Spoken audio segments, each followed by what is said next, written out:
Hello दोस्तों, जय भीम, नमो बुद्धाय, नमस्कार। मैं हूं ब्रजेश गौतम और आप देख रहे हैं नीलकमल टीवी। आज दिनांक 12 अक्टूबर 2024 है। आज हमारे देश भारत में इस दिन को लोग हिंदू दशहरा नाम से मना रहे हैं, जो रावण पर राम की जीत का एक प्रतीक है। और दूसरी तरफ यह जानना महत्वपूर्ण है कि भारत में बौद्धों के लिए यह दिन एक विशिष्ट और महत्वपूर्ण महत्व क्यों रखा जाता है, जिसे अशोक विजयदशमी के रूप में मनाया जाता है। यह हर साल दशहरा को बौद्ध धर्मांतरण दिवस के उपलक्ष्य में अशोक विजयदशमी के रूप में भी मनाया जाता है। अशोक विजयदशमी शब्द उस ऐतिहासिक उत्सव से लिया गया है जो कलिंग युद्ध में सम्राट अशोक की जीत के 10 दिन बाद हुआ था। इसी दिन सम्राट अशोक ने बौद्ध धर्म का मार्ग शुरू किया था, जो उनके जीवन में एक परिवर्तनकारी क्षण था।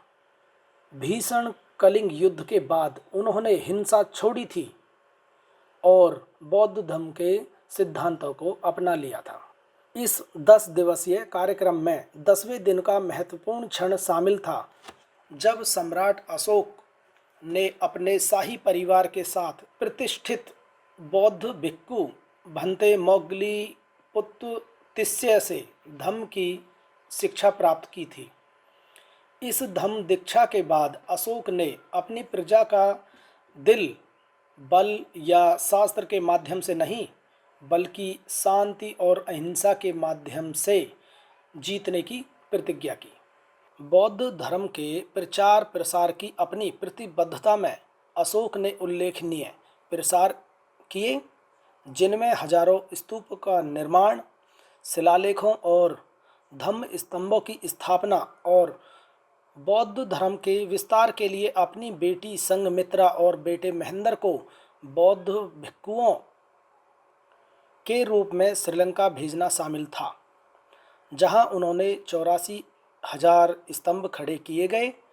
उन्होंने अपने संसाधनों को धम्म की सेवा में निवेश किया, जो दान और कल्याण के प्रति उनके समर्पण को दर्शाता है। इसके अलावा 14 अक्टूबर 1956 को अशोक विजयदशमी पर डॉक्टर भीमराव अंबेडकर और उनके 5 लाख अनुयायी अपने पूर्व हिंदू पहचान को त्याग कर बौद्ध धर्म अपनाने के लिए नागपुर की दीक्षा भूमि में एकत्र हुए। इस ऐतिहासिक दिन को प्रतिवर्ष धम्मचक्र परिवर्तन दिवस के रूप में भी मनाया जाता है। भारत के इतिहास में ऐसे कुछ शासक हुए हैं जिन्होंने भारतीय उपमहाद्वीप पर शासन किया। ब्रिटिश काल से पहले भारत में राजवंशीय शासकों के विभिन्न क्षेत्रों पर शासन किया, अक्सर पीढ़ियों से चली आ रही परंपराओं को कायम रखा। इनमें से अधिकांश शासक स्थायी प्रभाव डालने में असफल रहे। हालांकि प्राचीन भारत पर शासन करने वाले अशोक महान भारतीय इतिहास में सबसे बड़े साम्राज्य की अध्यक्षता करने के मामले में अद्वितीय हैं। उनका साम्राज्य पश्चिम में वर्तमान अफगानिस्तान से लेकर पूर्व में वर्तमान बांग्लादेश तक फैला हुआ था। अशोक का जन्म 304 ईसा पूर्व में दूसरे मौर्य शासक बिंदुसार के यहाँ हुआ था। 268 ईसा पूर्व में अशोक तीसरे मौर्य शासक बने। अशोक एक अजेय शासक थे, जिनकी जीत का रथ रोकने वाला कोई नहीं था। हालांकि कलिंग युद्ध, जिसे उन्होंने जीता, उनके जीवन और समकालीन भारत की दशा बदलने में अहम भूमिका निभाने वाला था। यह युद्ध अशोक के नेतृत्व में मौर्य साम्राज्य और आधुनिक भारत के पूर्वी भाग, वर्तमान उड़ीसा क्षेत्र में स्थित कलिंग के स्वतंत्र राज्य के बीच लड़ा गया था।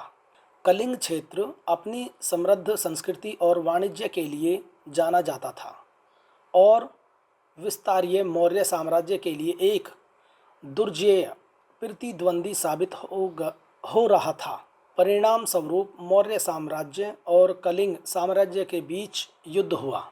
युद्ध में अशोक की अजेय सेना ने कलिंग की सेना को बुरी तरह हरा दिया, किंतु कलिंग युद्ध अत्यंत क्रूर था और इसमें दोनों पक्षों की भारी जान माल की क्षति हुई थी।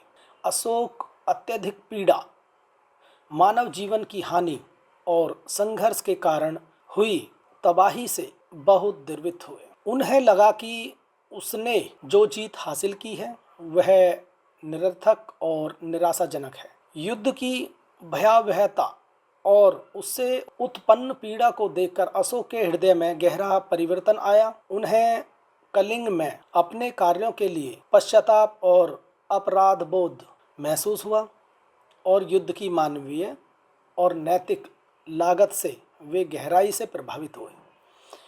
परिणाम स्वरूप उन्होंने बौद्ध धर्म की ओर रुख लिया और इसके अहिंसा और करुणा के सिद्धांतों को अपनाया। बौद्ध धर्म में परिवर्तित होने के बाद अशोक ने अपने शासक के मार्गदर्शक दर्शन के रूप में धम्म बौद्ध सिद्धांतों को बढ़ावा देने की प्रतिबद्धता जताई। उन्होंने नैतिक शासक, अहिंसा और सामाजिक कल्याण के प्रति अपनी प्रतिबद्धता को संप्रेषित करने के लिए अपने पूरे साम्राज्य में शिलालेख जारी किए।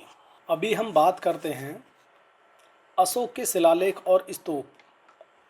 ये शिलालेख भारतीय पुरालेख विज्ञान के कुछ शुरुआती ज्ञात उदाहरण हैं और अशोक के शासनकाल, उनके बौद्ध धर्म में रूपांतरण और उनके शासक के सिद्धांतों के बारे में बहुमूल्य अंतर्दृष्टि प्रदान करते हैं।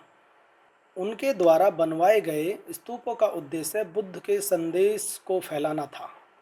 84,000 बौद्ध स्तूप बौद्ध धर्म के एक प्रतीकात्मक प्रतिनिधित्व है और इस विचार से जुड़ा है कि बुद्ध की 84,000 शिक्षाएं हैं।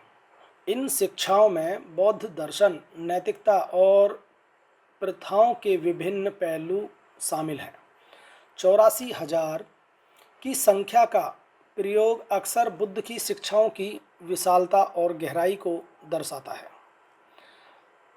स्तूप पारंपरिक बौद्ध स्मारक हैं जिनमें अक्सर अवशेष या अन्य पवित्र वस्तुएं होती हैं और वे आकार और डिजाइन में भिन्न हो सकते हैं। हालांकि कोई विशिष्ट 84,000 बुद्ध स्तूप नहीं हो सकते जिसमें 84,000 बुद्ध प्रतिमाएं या अवशेष हों। आप कई बौद्ध समुदायों और देशों में स्तूप पा सकते हैं। प्रत्येक का अपना महत्व और उद्देश्य है। 84,000 स्तूपों में से 19 चीन में स्थापित किए गए थे। उनमें से केवल कुछ ही समय की मार से बच पाए हैं। यह तस्वीर चीन के किंगही प्रांत में अशोक स्तंभ है। अरविंद सोनटक्के कहते हैं 19 स्तूप राजा अशोक द्वारा स्थापित किए गए थे और 6ठी शताब्दी ईसा पूर्व के बाद ह्वेन त्सांग जुआनज़ैंग भारत आए और बौद्ध धर्म पर प्रचुर मात्रा में लिखित सामग्री के साथ वापस चले गए। बौद्ध धर्म का प्रभाव यहाँ देखा जा सकता है।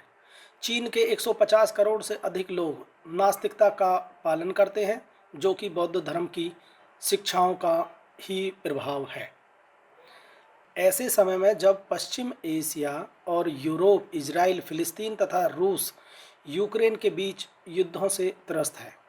युद्ध की निरर्थकता, जैसा कि अशोक ने कलिंग युद्ध के दौरान देखा था, प्रासंगिक रूप से उभरकर सामने आती है और एक संदेश के रूप में कार्य करती है।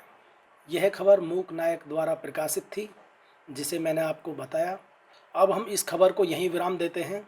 आपने हमें देखा, सुना, आपका बहुत बहुत धन्यवाद। जय भीम, नमो बुद्धाय। देखते रहिए नीलकमल टीवी। आपको अगर हमारा वीडियो अच्छा लगता है तो हमारे चैनल को सब्सक्राइब करिए, वीडियो को लाइक करिए, शेयर करिए। धन्यवाद।